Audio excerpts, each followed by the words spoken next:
আসসালামু আলাইকুম এভরিওয়ান। আজকে আমরা তৈরি করব খুবই মজাদার এবং সবার পছন্দের একটি মাছের ডিশ, ইলিশ মাছের কোরমা। চলুন দেখে নেই প্রস্তুত প্রণালী। এখানে আমি ইলিশ মাছের পেটিগুলো ভালোভাবে ধুয়ে পরিষ্কার করে নিয়েছি। মাছগুলো আমি এরকম মোটা মোটা করে কেটে নিয়েছি। এখানে আমি 10-12টি কাঁচামরিচ ও 5-6টি পেঁয়াজ ভালোভাবে কেটে ধুয়ে ব্লেন্ড করে নেব। এমনভাবে ভালো করে পেস্ট করে নেব। এখন একটি কড়াইতে পরিমাণ মতো তেল দিয়ে এর মধ্যে হাফ কাপের মতো পেঁয়াজ কুচি ও একটি তেজপাতা দিয়ে ভালোভাবে পেঁয়াজগুলো লাল হওয়া পর্যন্ত ভেজে নেব। পেঁয়াজগুলো লাল হয়ে আসলে এর মধ্যে ব্লেন্ড করে রাখা পেঁয়াজ ও কাঁচামরিচের পেস্টটা দিয়ে ভালোভাবে নেড়ে নেড়ে কষিয়ে নেব। মশলাগুলোর মধ্যে আমি সামান্য পরিমাণে পানি দিয়ে দিয়েছি। এখন এর মধ্যে আধা চা চামচের মতো আদা ও রসুন বাটা, 1/4 ভাগ জিরা বাটা ও আধা চা চামচের মতন সাদা গোলমরিচ গুঁড়ো দিয়ে ভালোভাবে মশলাগুলো কষিয়ে নেব। এর সাথে সামান্য পরিমাণে হলুদ দিয়ে দেব যাতে রংটা অনেক ভালো আসে। এখন আর একটু পানি দিয়ে মশলার গন্ধ যাওয়া পর্যন্ত মশলাগুলো ভালোভাবে কষিয়ে নেব।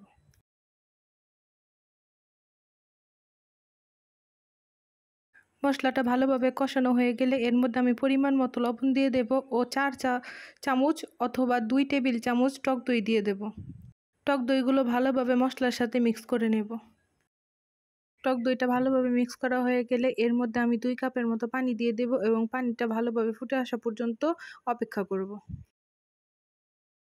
এখন অপর দিকে কেটে রাখা মাছগুলোর মধ্যে আমি সামান্য পরিমাণে লবণ দিয়ে ভালোভাবে মিক্স করে নেব। যেহেতু মাছটা কাঁচা রান্না করা হবে তাই লবণগুলো আগে মিক্স করে রাখলে মাছটা ভিতরের পর্যন্ত লবণ যায়।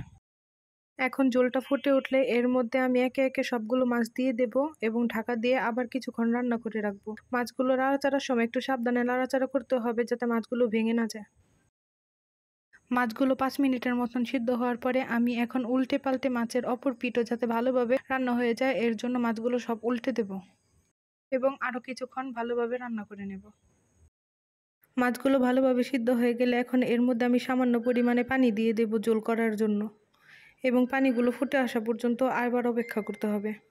আবারও কিছুক্ষণ ঢাকা দিয়ে রান্না করতে হবে। মাছের ঝোলগুলো ফুটে আসলে এর মধ্যে আমি 4-5টি আস্ত কাঁচামরিচ দিয়ে দেবো। কাঁচামরিচগুলো আমি ফালি করে দিইনি, এই মরিচের শুধু গ্রানটা বের হলেই চলবে। মরিচগুলো এভাবে দিলে একটা সুন্দর গ্রান আসে, এর কারণে কাঁচামরিচগুলো আস্তে আস্তে আমি এর মধ্যে দিয়ে দিয়েছি। কাঁচামরিচগুলো দিয়ে আমি আরও কিছুক্ষণ রান্না করে নেব। আমার ইলিশ মাছের কোরমাটা সম্পূর্ণভাবে রেডি হয়ে গেছে, পরিবেশনের পালা।